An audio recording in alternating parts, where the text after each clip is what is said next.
Para participar en este coloquio contamos con la presencia de Alejandro Cañestro Donoso, a mi derecha, comisario general del Congreso, doctor en Historia del Arte, ha sido profesor en la Universidad de Murcia y en la actualidad es profesor colaborador de la Universidad de Alicante, coordinador del Congreso Nacional de Arte de Semana Santa en Monóvar, donde tuvimos la ocasión de conocernos y desde entonces somos buenos amigos, y autor de varios libros sobre diversos aspectos del patrimonio religioso, un gran especialista de platería. Ha trabajado sobre todo sobre el arte de la provincia de Alicante y ponente en numerosos congresos nacionales e internacionales. También nos acompaña, más cercano en el espacio, porque trabaja aquí, y también, por supuesto, sobre todo es un gran amigo de este museo y mío personal, y yo presumo de ello, Ramón Pérez de Castro, profesor de Historia del Arte de la Universidad de Valladolid, especialista en escultura de los siglos XVI al XVIII, autor de una dilatada serie de trabajos, especialmente de la zona de Tierra de Campos, gran conocedor como riosecano de la escultura procesional de la zona y especialmente, como no podía ser menos, de la propia Medina de Río Seco. Bien, iniciando ya el coloquio, yo quería dar la palabra a Alejandro. Siempre hay que empezar por el visitante más lejano, ¿no? Para que, a modo de introducción, pues nos esbozarías los objetivos fundamentales que se pretenden conseguir con la organización de este Congreso en Crevillente.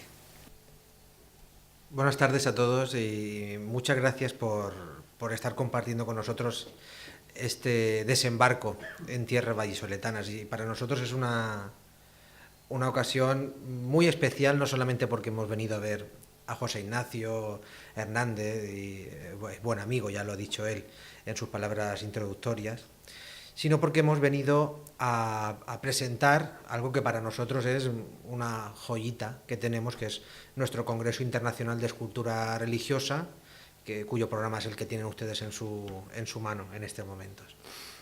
Bueno, los objetivos de, a priori, todo congreso son aquellos que se marca la propia academia y la propia cientificidad del tema. Es decir, es un congreso de escultura religiosa, es decir, un congreso en el que se abordarán estudios históricos, artísticos, de restauración, incluso desde un punto de vista científico y técnico, en torno a la escultura religiosa, tanto de España como del extranjero. Y de hecho, el apelativo de internacionalidad internacional queda justificado con la presencia de personalidades de Europa, de Italia, de Alemania, con lo cual, bueno, pues como objetivo principal, dotar a la escultura religiosa de la categoría académica que merece.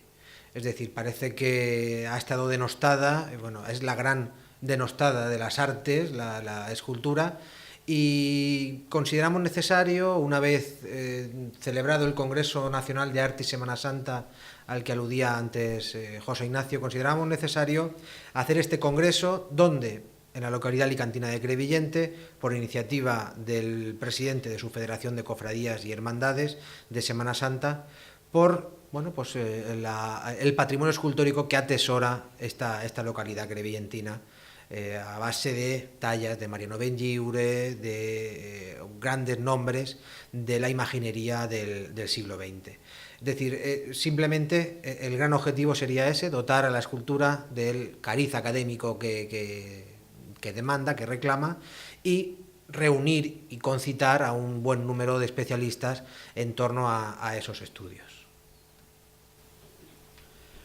Muy bien, muchas gracias, Alejandro.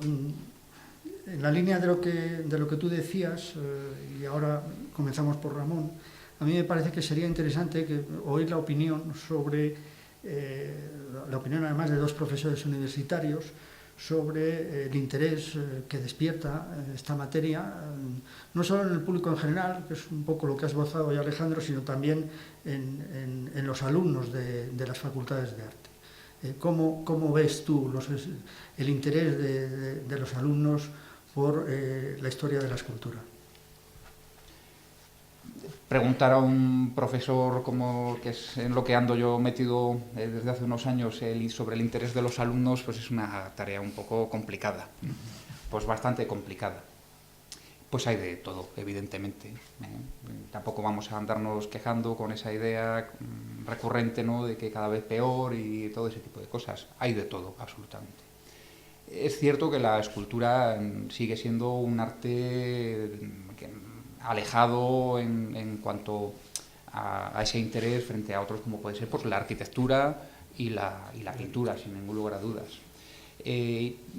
Pero hablando no solamente de la escultura, sino en general del arte, el alumno, una idea yo al menos que les intento señalar siempre, es que los alumnos tienen siempre la idea de que ya está todo dicho, que no se puede ir más allá, que no se puede hacer nuevas preguntas, que van a investigar, que van a mirar, si es que ya está todo dicho, ¿no? Y eso se nota pues tanto en las clases como en los trabajos, etcétera, ¿no?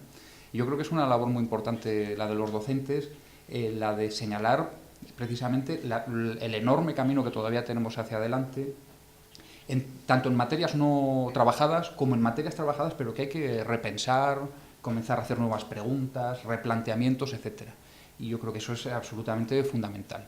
Interés hay, desde luego, pero la labor del profesor tiene que ser marcar precisamente el acento en aquello que no se conoce e intentar auspiciar, ¿no?, en el alumno ese tipo de respuesta.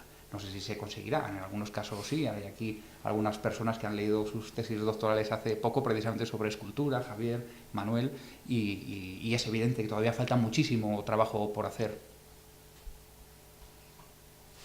Pues no sé si quieres añadir algo al respecto o un poco ya, sobre todo para no sobrecargar el tiempo, porque creo que hay muchos aspectos que queremos tocar, pasar directamente también a esa calificación global del público y concretamente, dado que estamos en un museo de escultura, que entramos un poco a reflexionar sobre la situación de los museos de escultura religiosa. Supongo que también me vais a decir un poco lo que me acaba de comentar Ramón, ¿no?, que todo hay en la viña del Señor. Evidentemente, no podemos entrar a comparar las posibilidades de este mismo museo, con la infraestructura con la que cuenta, con las posibilidades de los museos diocesanos o los museos comarcales que tienen escultura. Les pongo aquí una vista, todos reconocen, de la sala de la Madalena, con un día normal que puede ser en el museo, donde tampoco, y yo no creo que esto sea algo negativo, nuestro museo no suele generar, a no ser en cuestiones concretas, grandes aglomeraciones o en momentos muy puntuales, ¿no? Eso permite también que se disfrute de una manera muy especial. Lamentablemente caemos, en museografía caemos continuamente los responsables de museos en esta contradicción de querer superar cifras a toda costa y al mismo tiempo cuando se superan esas cifras, como acaba de ocurrir en el Prado con la exposición del Bosco, el ambiente resulta irrespirable y todos decimos es que no hay quien vea la exposición, ¿no?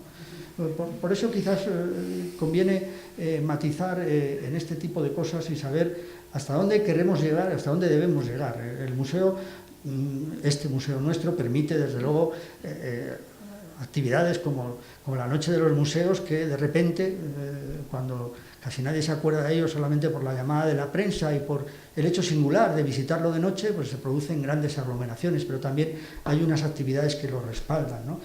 Nos encontramos al mismo tiempo ya saliendo un poco de nuestro museo pues con tradiciones de museos con unos fondos permanentes realmente notables. En Valladolid hay algún ejemplo muy singular, el Museo Diocesano en Catedralicio, por decir un caso, el propio Museo de San Joaquín y Santana, con unas visitas absolutamente ridículas y al mismo tiempo, ahí al lado, en Toro, las edades del hombre baten récords y récords y récords con unas cifras que no las han visto en Toro en toda la vida. Es decir, estamos continuamente cayendo en este tipo de situaciones.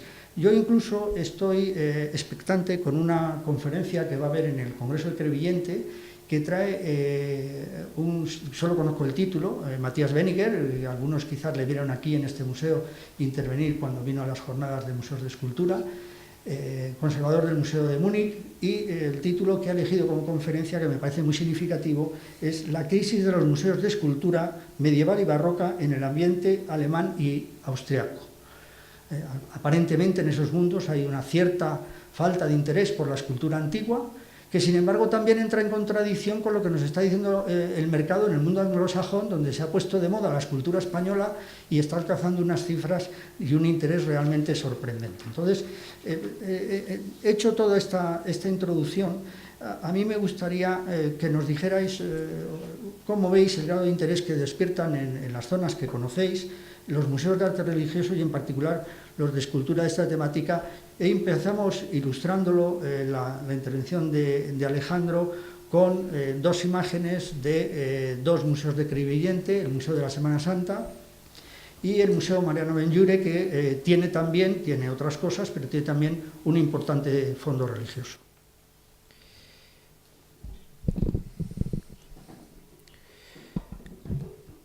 Bueno, pues en la zona del Levante español yo creo que se erigen como principales representantes estos dos museos y además los dos coinciden en la localidad de Crevillente.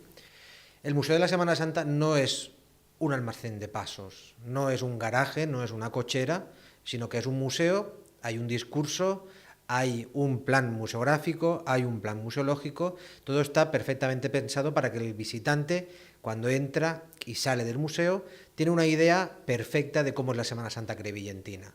Y en cuanto al Museo Monográfico de Mariano Benlliure, que es el que está a la derecha, que se ve el Cristo de Difuntos y Ánimas, es un museo que tiene otra particularidad, y es que se puede dar perfectamente una lección de escultura en un mismo espacio, porque se conservan los bocetos en escayola, se conserva, incluso en ellos se pueden apreciar los puntos para después hacer la saca de puntos, se conservan luego los modelos, es decir, estamos hablando de todo el proceso escultórico.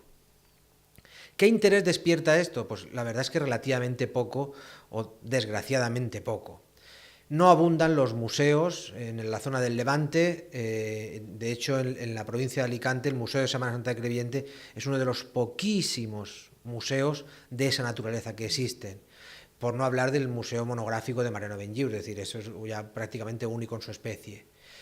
Existe un museo diocesano de la diócesis de Orihuela-Alicante, en el cual la presencia de escultura es muy limitada. No hay que olvidar que contamos con un gran hándicap, y es que el Levante español, al menos las tierras alicantinas, fueron brutalmente esquilmadas en los prolegómenos de la Guerra Civil. Es decir, que patrimonio escultórico como tal, anterior al año 1940, se puede contar, pues a lo mejor no con los dedos de una mano, porque sería exagerar, pero sí son muy escasas las manifestaciones que aún subsisten.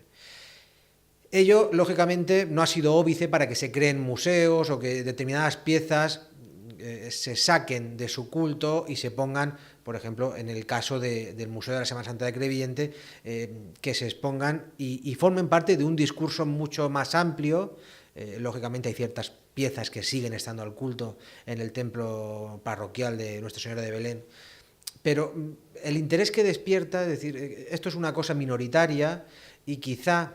Y bueno, pues esperemos que así sea, con el Congreso de Escultura Religiosa podamos incentivar la asistencia y el interés por este tipo de colecciones, que siempre, bueno, como estaba comentando antes, ha sido la hermana pobre. Aquí España fundamentalmente ha sido arquitectura y pintura, y no hay más que echar un vistazo a la bibliografía y decir, bueno, pero si es que los manuales de referencia de escultura, estamos hablando de los años 80 y con las obras de Martín González, es decir, no hay una bibliografía. Ahora afortunadamente sí la hay, y de hecho en el Congreso presentaremos 2 libros, uno de ellos son 3 volúmenes, libros sobre escultura, es decir, parece que está regenerándose esa faceta de estudiar la escultura en España. Y creo que ello puede llevar parejo pues un mayor interés por este tipo de museos. Venir, por ejemplo, nosotros y conocer el Museo Nacional de Escultura, lo comentaba con José Antonio Macía, es ver in situ todo lo que nosotros hemos visto en los libros cuando estábamos estudiando arte, cuando estábamos, o incluso pues en manuales o en guías.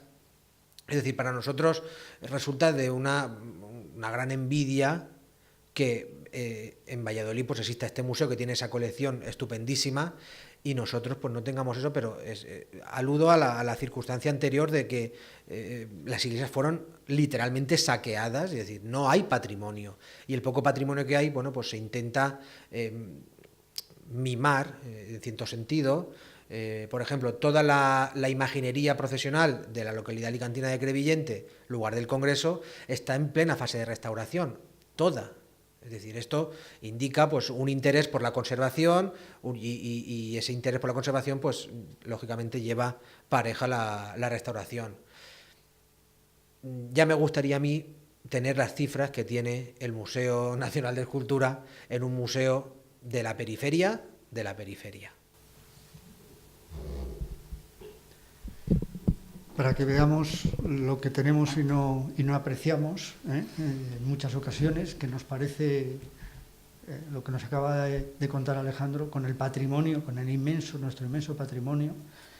Y yo creo que Río Seco es un caso muy singular de lo que estamos hablando, y por eso, teniendo aquí a Ramón, me gustaría que nos comentara un poco en qué situación ve los museos de Río Seco, y especialmente estos dos proyectos que tenemos en pantalla: por un lado el Museo de la Semana Santa y por otro lado el Museo de San Francisco, que cuentan con unos fondos espectaculares, pero no sé si cuentan con los medios necesarios para cumplir la misión con la que fueron hechos. Bueno, pues yo quería hablar sí de estos dos museos, que sí, claro, los conozco un poco más, pero también de algunos otros. El caso del Museo Nacional de Escultura, pues yo creo, José Ignacio, que desde luego, bueno, tú eres la persona adecuada para hablar de ello. En el caso de estos dos museos de Medina de Río Seco, nacieron un poco impuestos por la restauración de los edificios. El de Santa Cruz, la iglesia que se hundió en el año 78, creo recordar, una cosa así. Bueno, luego fue intervenida durante mucho tiempo, en una intervención pues bastante extraña, por no decir otras cosas. Estaba sin uso totalmente, y finalmente, pero aquí se habían planteado hacer campos de tenis en la calle Mayor. Sí. Creo que todo el mundo se imagine, ¿no?, lo que es unas pistas de tenis en las ruinas de Santa Cruz, en medio de la rúa de Río Seco, en fin. Una piscina cubierta, parking y otro tipo de cosas, hasta que al final, por la evolución social, pues se encontró sitio allí para el Museo de Pasos, que ya estaba más o menos formado de forma germinal en la iglesia de Santiago, y se había intentado un poco frenar el deterioro que sufrían las imágenes con el desmontaje de todos los conjuntos. Yo creo que fue un museo ya cumplido, creo que se inauguró en el año 2001, ha cumplido las expectativas, pero faltan recursos, evidentemente, tal cual se inauguró prácticamente sigue. Y el de San Francisco pues le ocurre algo semejante, un convento desamortizado, cerrado durante décadas y décadas y décadas, y que de esta manera ve la luz, pero volvemos a lo mismo, con escasísimos recursos y poca posibilidad de crecer o de abrir, crear exposiciones y otro tipo de elementos. Sin duda, desde luego, el Museo de Semana Santa en ese momento, yo creo que lo sigue siendo, fue un museo pues muy decente, muy decoroso en el panorama que tenemos en Castilla y León. Recuerdo algunas localidades, una en concreto en León, que tienen 3 museos de Semana Santa, por ejemplo, que es la capilla, y a eso lo llaman museo, y allí están los pasos y poco más, ¿no? Y son almacenes puros y duros, incluso de alguna capital de provincia bien importante, y en la que la Semana Santa tiene un peso específico, no deja de ser un mero almacén, y ese carácter de contenedor yo creo que sí que se superó en ese caso. Pero, por ejemplo, sí que había recabado una serie de datos sobre el verdadero interés. Es verdad que los números son los números, pero bueno, vamos para que nos hagamos una cierta idea. En el caso, ya que lo señalas, el caso de Medina de Río Seco, que para los que no lo conocen es una población cercana a unos 40 kilómetros de Valladolid. Medina de Río Seco turísticamente siempre quiso vender su patrimonio, y realmente, claro, tiene un patrimonio pues muy notable, muy importante. Pero la renovación turística de Río Seco, el número de visitantes, no lo trajo ni las iglesias, ni el arte religioso, ni siquiera la calle Mayor, lo trajo el Canal de Castilla. una infraestructura a la que los habitantes de Río Seco dábamos la espalda, es decir, es que estaba por ahí no se pasaba nunca. Sin embargo, pues se recuperó y, por ejemplo, a día de hoy, por el Canal de Castilla pasan 55.000 personas más o menos al año, de las cuales creo que como unos 10.000 pasan al Museo de San Francisco y otros 10.000 al Museo de Semana Santa. Creo que está claro cuál es el interés de la gente. En fin, creo que he llamado a una amiga, 55.000 creo que pasan por el Canal de Castilla y unos 20 y tantos mil por la fábrica de harinas. Es decir, llama más la atención el patrimonio industrial, por una serie de circunstancias que quizá todos conocemos, ¿no? Tiene otro encaje con el espectador, con la clase media que busca esas raíces antes que otras raíces religiosas, la nobleza, etcétera, etcétera, y le interesa especialmente pues, la arqueología industrial. Y yo creo que en este caso puede ser modélico. Sobre la enorme cantidad de museos, museos más o menos, que se pueden llamar más o menos museos, hay otros muchos más en nuestra comunidad, pues hay absolutamente de todo, pero en general los que están dedicados a la escultura, que suelen ser fundamentalmente museos parroquiales o diocesanos, pues hay de todo. En general hay una gestión casi inexistente. A mí me hizo mucha gracia una vez que leí este comentario en el periódico y siempre lo llevo conmigo, ¿no? Dice un sacerdote que es el encargado, ¿no?, de ese museo, un museo importante, con piezas realmente importantes, dice: si soy cura, quiero ser cura, ¿qué hago yo en un museo?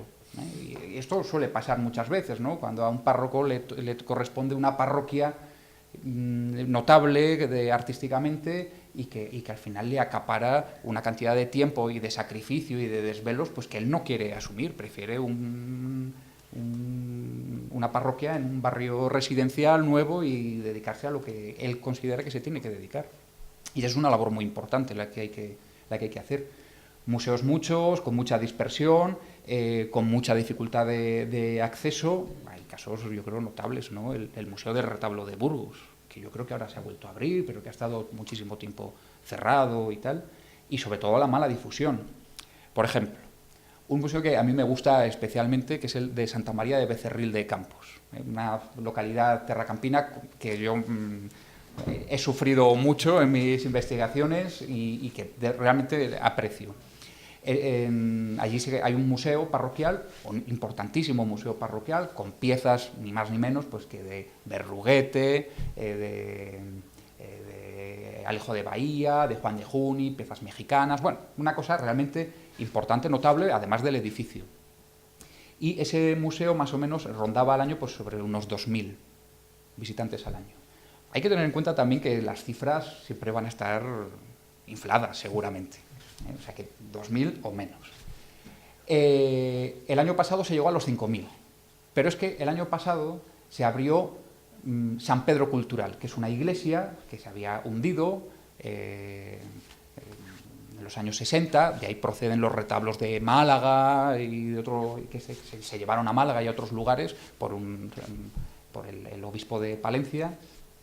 Y ese museo hecho en una iglesia que habla, pues no sé muy bien cómo explicarlo, pues hay un péndulo de Foucault y hay las bóvedas están pintadas con estrellas y el cielo, una cosa como de observatorio astronómico, una cosa así. Pues este primer año, es verdad que también es el primer año, llevó a 33.000 personas el primer año. Quiere esto decir que sí, que el número de visitantes pasaron a la iglesia de Santa María a ver, insisto, obras de arte de primer nivel, pero es que hay una diferencia de 5.000 a 33.000.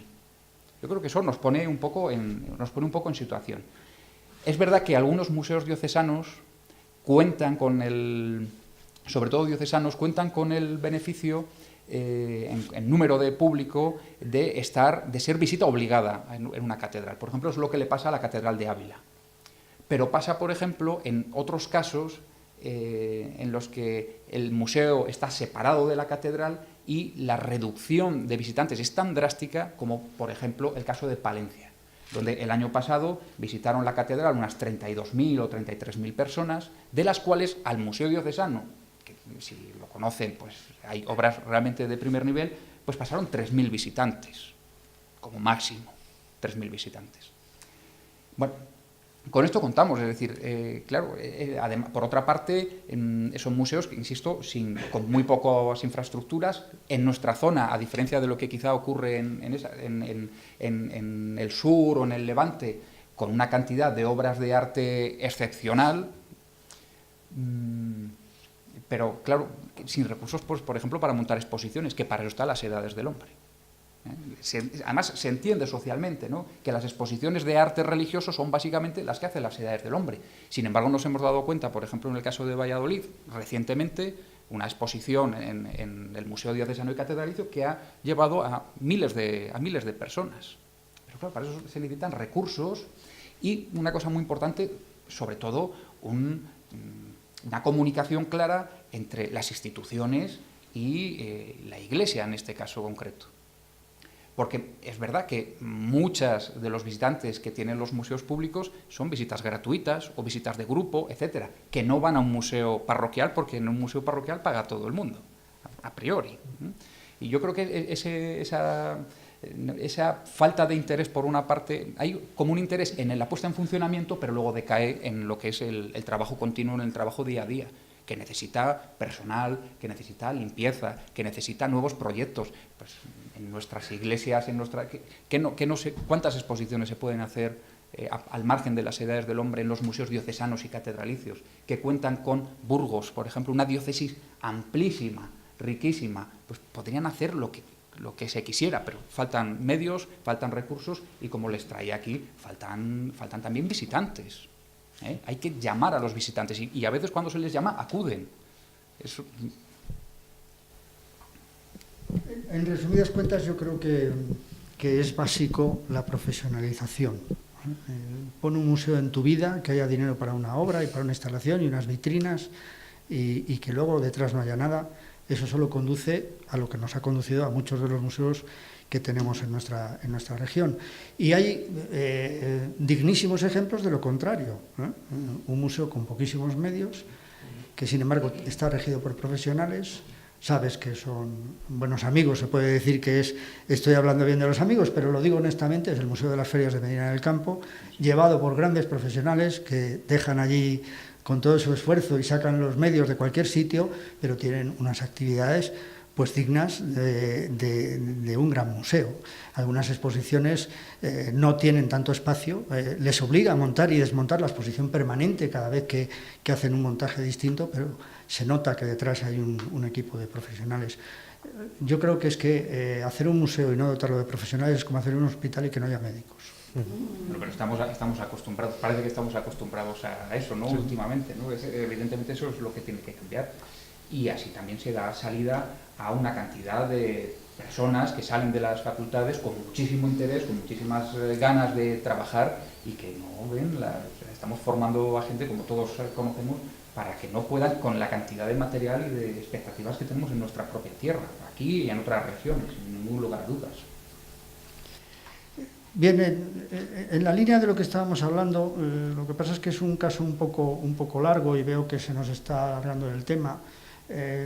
Yo traía también un ejemplo muy singular de Aragón, Aragón-Cataluña. Concretamente es el Museo Diocesano vamos a pasar un poco de otros temas, el Museo Diocesano de Lérida, que ha generado un conflicto incluso por movimientos de piezas, es decir, porque muchas veces se dice, bueno, pues se llevan las piezas de los lugares pequeños al Museo Comarcal. En este caso es un caso muy extremo, que de hecho ha terminado, es el llamado conflicto de los bienes de la franja aragonesa, que ha terminado incluso en los tribunales y que sigue pendiente de solución, puesto que una serie de pueblos de la región aragonesa, limítrofes con Cataluña, que entonces dependían de la diócesis de Lérida, pues por razones de seguridad llevan piezas de sus fondos a este Museo Diocesano de Lérida. En el año 95 hay una renovación de las propias sedes diocesanas, no tenía sentido, una en Aragón y otra en Cataluña, y esos pueblos que habían dado esas piezas pasan a depender de una diócesis aragonesa. Los aragoneses reclaman las piezas y el Obispado de Lérida contesta diciendo que no las puede devolver porque se han inscrito en los bienes de la Generalitat de Cataluña y que por lo tanto lo protege la legislación catalana y que no los pueden devolver. La reacción de los aragoneses fue declarar los bienes de Aragón y decir, pues es que son de Aragón y los pueblos eran de Aragón y esto nos lo tienen que devolver. El Museo de Lérida, curiosamente, es algo que los catalanes en este sentido han avanzado mucho más que nosotros y tienen diversas experiencias de profesionalización de museos diocesanos, han unido los museos provinciales con los diocesanos y los llevan equipos de profesionales y están regidos por un patronato en el que entran las autoridades políticas, la Generalitat, las autoridades locales y también los arzobispados correspondientes. Es decir, es un museo que está profesionalizado.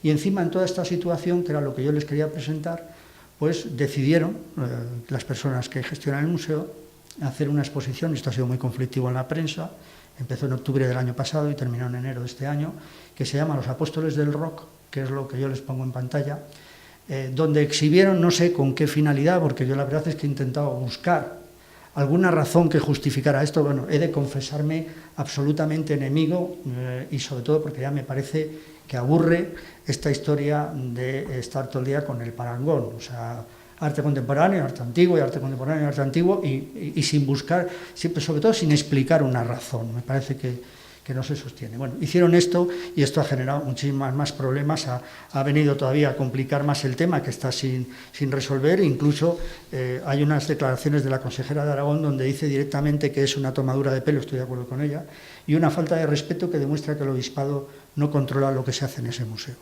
Entonces, yo quería que me dijerais cómo veis vosotros un tema de este estilo, ¿no? Estas mezclas, si os parece oportuna, porque puede ser que yo, a pesar de que me he pronunciado claramente, esté equivocado.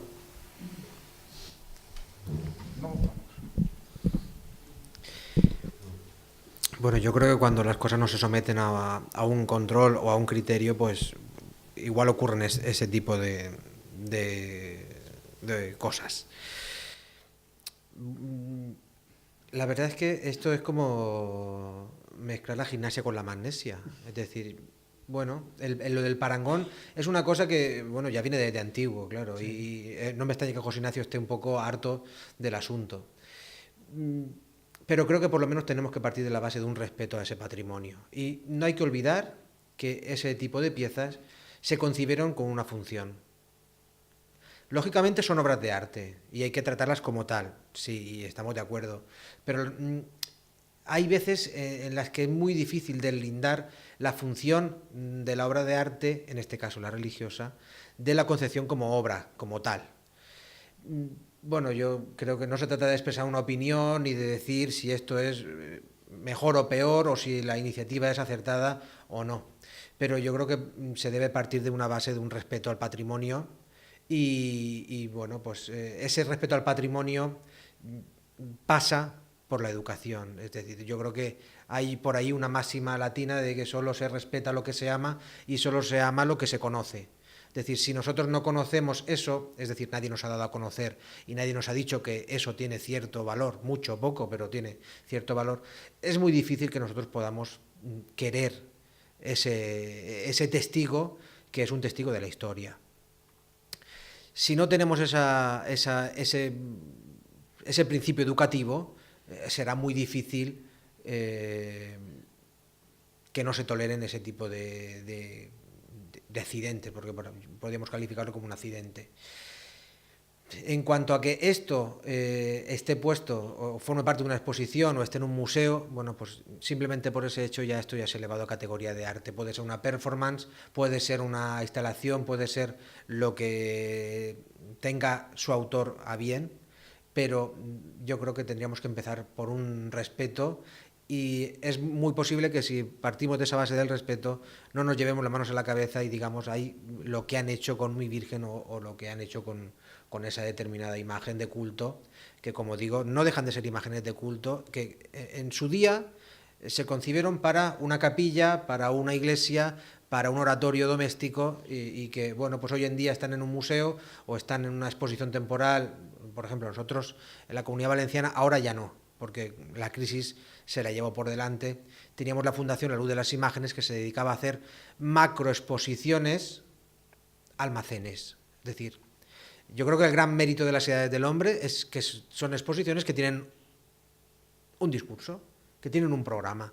Las exposiciones que hacía a la luz de las imágenes, que creo que fueron en torno a la docena, eran acumulaciones de objetos y el visitante pues entraba por una sala, terminaba en otra sala y solamente pues veía un montón de pinturas, un montón de escultura, algo de orfebrería, muy poquito de tejido, algún documento, pero aquello no tenía ni orden ni concierto y en ocasiones se mezclaba al lado de un Cristo, y recuerdo una exposición en concreto, al lado de un Cristo del siglo XV se puso una versión ultra mega moderna de un artista conceptual que había pintado un Cristo mirando hacia no sé dónde, en fin, y aquello pues llamó muchísimo la atención y a la gente parece que le gustó. Entonces, yo creo que tenemos que empezar a concienciarnos de ese patrimonio y eso ya no solamente es que tenga que pasar por las universidades, es que tiene que pasar desde los propios colegios, desde las escuelas. Y si no se educa, ya no el gusto, es una cosa diferente, pero si no se educa a la población en el respeto a esas manifestaciones, es difícil que podamos vanagloriarnos de tener el patrimonio que tenemos.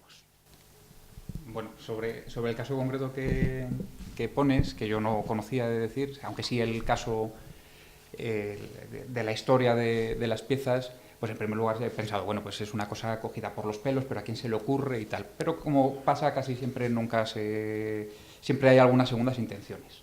No me extrañaría que tuviera que, desde luego no me gusta, es evidente, pero no me extrañaría que tuviera que ver de esa manera, con esas comparaciones. Lo que se está haciendo es borrando en cierto modo una huella devocional, histórica de la pieza en sí, que es precisamente la huella devocional histórica que están solicitando desde el otro lado, apartándola un poco de los orígenes devocionales, de los orígenes religiosos de la tierra donde nacieron.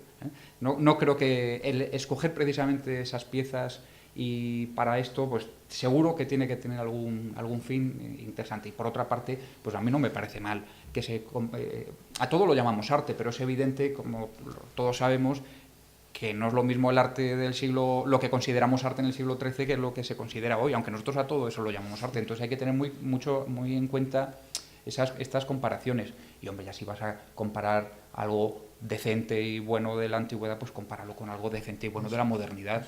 Ya que lo vas a hacer, pues bueno, lo haces. Pero luego también, por otra parte, mientras que esto puede levantar ampollas y tal, y refrescamos en la idea de la imagen sagrada, de la imagen religiosa, etcétera, y también me estaba preguntando si en cierto modo nosotros no tenemos casos cercanos que pasan desapercibidos, y estoy pensando en iglesias desacralizadas convertidas en bares, etcétera, etcétera. ¿No ocurre algo parecido? ¿Por qué no nos llama tanto la atención en esos casos que conocemos muchísimos? Una iglesia en la que durante 3, 4, 5, 6 siglos ha tenido unos rituales, ha tenido unos enterramientos que a lo mejor incluso están todavía allí y tal, y que se ven reconvertidas en otros usos que tienen otros usos poco decorosos. No sé si la comparación está al hilo, pero bueno, habría que tenerlo también bien presente. Yo lo veo un poco diferente, pero bueno, casi prefiero no seguir con los argumentos y no alargar demasiado el debate, porque me gustaría que intervinieran ustedes. Entonces ya para concluir, había traído también el tema preocupante, y únicamente lo enunciamos, de nuestras clausuras, que es uno de los momentos. Yo no sé si luego tú nos podrás comentar algo cómo está en el mundo levantino, pero y pongo los ejemplos de los Carmonas de Nava del Rey, convento que se ha cerrado, y que pensamos que estas piezas, que son, yo creo que están entre lo mejor de la escultura española del siglo XVIII, algunas obras únicas en la producción de Carmona, como la Divina Pastora, pensamos que están dentro del convento, y del convento de vez en cuando van las monjas, pero esto se podría multiplicar por casos y casos y casos. Me parece que es el verdadero reto que tiene conservación del patrimonio hoy día y que nadie se decide a afrontar es el tema de las clausuras. Hay alguna, y concretamente con esto, hay una iniciativa del Ayuntamiento de Nava del Rey que está tratando de, bueno, a ver si se logra al menos un depósito, que las piezas se garantice que se quedan, pero la comunidad de momento no está en el convento y en principio, por lo que sabemos, las piezas siguen estando allí dentro, pero en unas circunstancias muy especiales, ¿no? Con el edificio cerrado. Ya para concluir quería terminar haciéndoos una pregunta que en el fondo es yo creo que la pregunta básica y nos lleva al tema de la Semana Santa esencialmente, de si realmente es compatible el uso de la imagen y en la línea de lo que hemos hablado también de los museos para el culto y la contemplación artística. Os pongo diversos ejemplos, una imagen de la Iglesia de las Angustias en un Jueves Santo repleta de gente, donde se mezcla la contemplación artística con el uso devocional de la imagen. Las cofradías, en muchos casos, la primera Virgen de las Angustias nunca prestaría, yo creo, no entra en sus cálculos, prestar la Virgen de las Angustias para una exposición, ¿no? Y todos los perfiles que genera el tema. Por supuesto, esta salida que algunos de los presentes en la sala seguro que reconocen y que es de una cofradía vallisoletana a la que yo tengo especial afecto, no estoy criticando ni mucho menos a esa cofradía, pero esta imagen me parece muy significativa de lo que hemos llegado al presente. Es la salida a un sermón del Viernes Santo, donde los 3 primeros pasos de la derecha son imágenes de retablos convertidas en pasos procesionales que históricamente no fueron pasos procesionales. Es decir, ese comentario fácil que se dice muchas veces y que a mí me duele especialmente cuando se dice, 1, se hicieron para eso, y 2, que no se habrá mojado veces. Bueno, en primer lugar, hay que valorar, y que conste que esto no es una crítica hacia las cofradías de Valladolid, todo lo contrario. Yo he estado muchos años, como saben algunos, siendo partícipe por las obras del Museo de la Semana Santa, y en las cofradías he encontrado, en la inmensa mayoría de los casos, una preocupación auténtica por el tema, que es un tema polémico y difícil de resolver en el momento, en función de unas previsiones y con unas variables que te puedes equivocar, efectivamente, ¿no? Quiero decir que no estoy hablando de falta de sensibilidad, pero a mí me parece importante resaltar que esto que estamos usando efectivamente para algo que es básicamente culto, sobre todo para quien lo realiza, pero que también se convierte por el hecho de salir al escenario urbano en contemplación artística, casi en un auténtico espectáculo, como todos sabemos, por el propio uso en la calle, ¿no? De remate de la diapositiva tenemos 2 pasos en la izquierda que sí fueron concebidos con uso procesional y que, sin embargo, por circunstancias históricas terminan en el Museo del Estado, en el Museo de Escultura, que están desacralizadas durante todo el año y que de repente una semana al año las convertimos por arte de Willy Birlocke en imagen sagrada, en imagen que sale en procesión y por tanto que recibe culto, porque esa es la finalidad principal de la cofradía. Yo quería que concluyéramos pues eso, haciendo una reflexión de si estos dos usos de la imagen como obra artística y como obra de culto son compatibles o no lo son. Bueno, esto un poco redunda en lo que antes había apuntado, es decir, es una obra de arte, lógicamente la hace un artista, pero tiene una función que es la religiosa. Esto estaba en una iglesia, estaba en un retablo, estaba en una capilla, en un oratorio o en un colegio o donde sea. Es decir, yo creo que son perfectamente compatibles los dos usos, pero tenemos que partir de esos principios educativos que antes he comentado. No podemos olvidarnos de que son obras de arte, precisan de una conservación y lógicamente, cada día más parece que hay una conciencia relativa a ese tema, una conciencia mayor. Pero no dejan de ser piezas para un culto.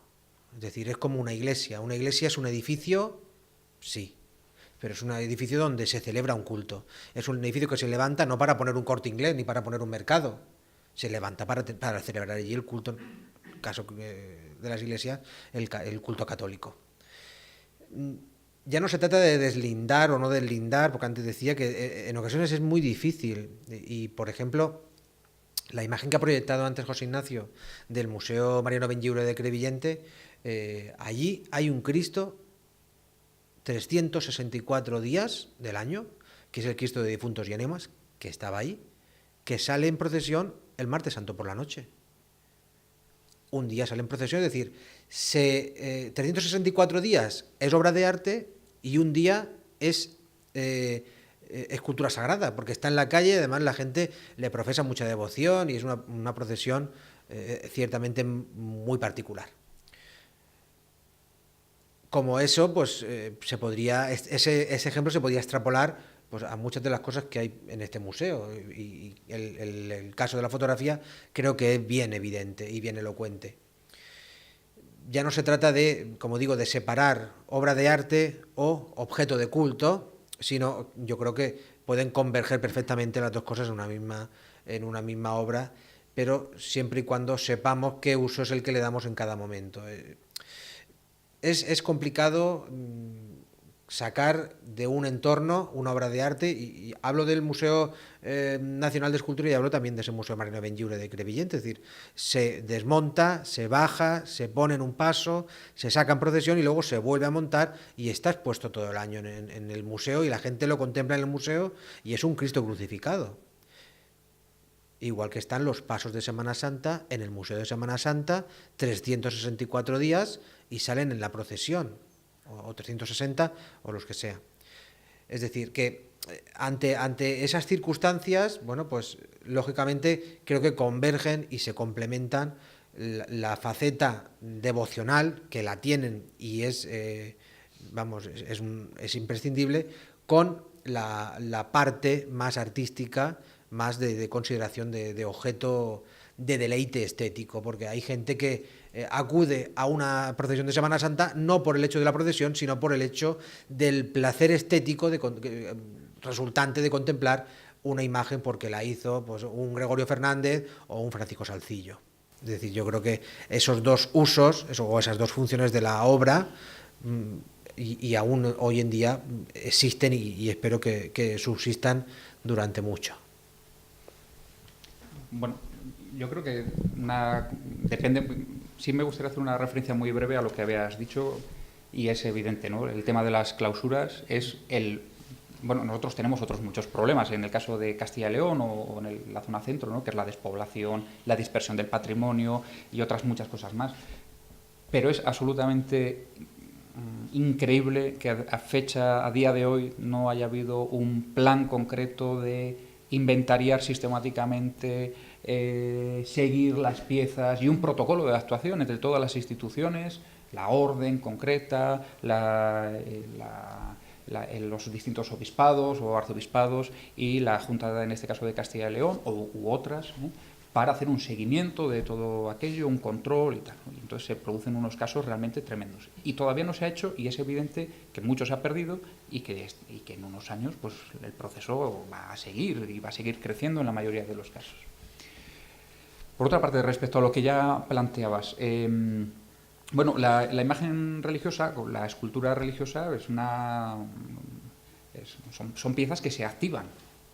Hay momentos, todos lo conocemos creo también, ¿no? Durante el año puede estar en letargo y en determinados momentos se activan y se pueden activar uno hacia unos lados o hacia el otro, hacia lo estético, o se activa porque llega la fiesta y entonces el San Antonio de Padua, que está durante todo el año en el altar, en un espacio sagrado, exactamente igual, pero al que no hacemos prácticamente ni caso. Hay unos determinados días en los que es una novena, un novenario, etcétera, etcétera, en el que esa imagen religiosa se activa. Y yo creo que es lo que ocurre en este caso. ¿De qué depende esa activación o no? Pues depende fundamentalmente del contexto. Has puesto dos imágenes. En el caso de las Angustias de Valladolid, el contexto se conserva. Hay un grupo, hay una institución, hay una serie de elementos que mantienen el culto y entonces el elemento nuclear, el elemento material sobre el que giran es una escultura. Pero en muchos otros casos ese contexto ha desaparecido.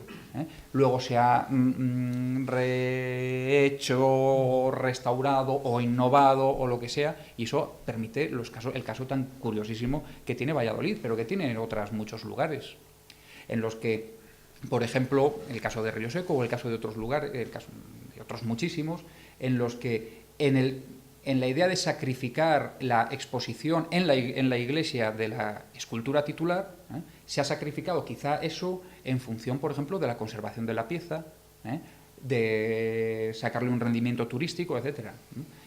Pasamos de tener la escultura titular y el resto no sabemos qué hacer con ella, tableros, andas o como lo llamemos, los sayones, ¿qué hacemos con todo eso? Entonces, y con además el proceso de montaje y desmontaje. Entonces se sacrifica un poco ese aspecto y se gana en el otro, pero sin ningún tipo de problema, porque mientras se mantenga vivo el contexto, esa imagen se activa en determinados días del año o durante un mes o 2 meses o 3 meses y luego puede volver al letargo.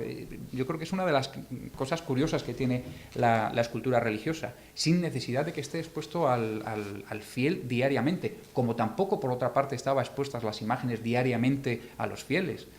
Un Cristo de una gran devoción nunca se veía, siempre estaba oculto tras velos, tras 20.000 historias que se le ponían por delante. O sea, no es necesario que esté allí físicamente, ¿no? Hay una dualidad. Por una parte tenemos el contexto religioso que intenta acaparar la pieza hacia su aspecto, y quizá también es verdad que desde otro punto de vista, al académico, las instituciones, etcétera, también somos reacios a lo que huela a ese tipo de contexto. Y sí, nuestro deber, pasa lo mismo con las clausuras, es estudiar las piezas, pero parece que los historiadores del arte estamos obsesionados con saber si este flequillo, este pelo del flequillo, lo hemos comentado muchas veces, lo hace Gregorio Fernández o quién exactamente, ¿no? Y nos olvidamos el concepto, los contextos. Por ejemplo, en el caso de las clausuras, a lo mejor logramos salvar la mayoría de obras de arte físicamente, pero ¿y el contexto? ¿Qué significaban para esa comunidad? Que eso va a llevar en una relación directamente con la pieza, de modificaciones en la pieza y otro tipo de cosas. Y yo creo que tendemos que ir a eso, a una posición conciliadora, en la que se favorezcan lecturas variadas y múltiples, como no puede ser de otra manera. Totalmente de acuerdo contigo y además incido sobre ello. A mí me parece tan nocivo la postura de esto no tiene que estar aquí porque esto es una imagen para rezar y no puede estar en un museo, como la postura que muchas veces se adopta en los museos, y hay gente en este museo que opina así, todo el mundo tenemos derecho a tener nuestra opinión, de que esto no tendría que salir nunca porque esto se tenía que conservar, y entonces se empieza a hablar de entelequias como el asunto copia, para el que ni hay dinero ni creo que sea conveniente que lo haya, en mi opinión. Yo creo que lo que hay que tener es sentido común y luego por parte de todos los que intervienen en el asunto, sentido común y un poco de disciplina. O sea, no vale que nos pongamos un año, se suspende, miramos y no ha llovido, y empieza todo el mundo a poner verde a las cofradías, al museo, empezando por las autoridades políticas, que es lo peor de todo. Eso es lo que a mí me parece lamentable, porque la gente que se ve en esas tesituras tiene que decidir en función de unas variables. A mí me ha ocurrido algún año que te dicen, ¿pero por qué suspendiste? Y dices, pero si es que a las 9 llovió, y te dicen, fueron 4 gotas. Y entonces tú dices, pero yo a las 5 de la tarde no solo tengo que saber si llueve o no, si son 4, 40, 400, ¿en qué gota paramos? ¿Dónde paramos? Entonces, yo creo que lógicamente hay que adoptar una postura de comprensión hacia la gente que se ve en esa situación, ¿no? A nadie le gusta, empezando por las propias cofradías, pero también os digo sinceramente, tampoco en el museo. Para las personas que están en el museo lo más fácil es no tener problemas, y que no tener problemas es que se celebre la procesión con normalidad, porque el préstamo está aceptado. Lo que pasa es que el Ministerio, en la propia orden ministerial, que hace como en cualquier otro préstamo, ordena al museo que supervise las condiciones de cada uno de los préstamos para ver si el préstamo se puede realizar o no en ese momento. Yo muchas veces les he dicho, cuando dicen, es que sois los técnicos, digo, pero esto es un problema de meteorología, llamar a Maldonado, que es el que entiende del tiempo. Yo, ¿qué queréis que diga? O sea, si llueve, pues no debemos de salir, pero ¿quién lo sabe? Y si nos equivocamos, hay que tener comprensión, es la única manera. Además, en el caso del museo, que ya lo hemos hablado muchas veces y en otros distintos foros, porque el museo como institución y las personas que lo componen pues reciben palos inmerecidos después de que el museo ha estado colaborando durante casi un siglo en el auge de las procesiones de Semana Santa. Es decir, eso, el contexto, que un año sale o no sale porque llueve un poquito más o llueve un poquito menos o no llueve tal, perfecto, pero es que el papel del museo público, de todos, en favor de, en este caso, de la Semana Santa, pues, hombre, yo creo que es indudable e innegable. Entonces se necesita un poco, pues, de compromiso, pero es verdad, entre todas las partes, pero es evidente que son momentos de cabezas calientes, ¿no? Y el resultado es el que es, pero bueno, viéndolo con frialdad, pues el resultado no puede ser nada más que positivo, evidentemente. Sí, la ventaja, ya con esto terminamos y les damos la palabra si quieren intervenir, la ventaja es que se pasa pronto, el inconveniente es que vuelve al año siguiente.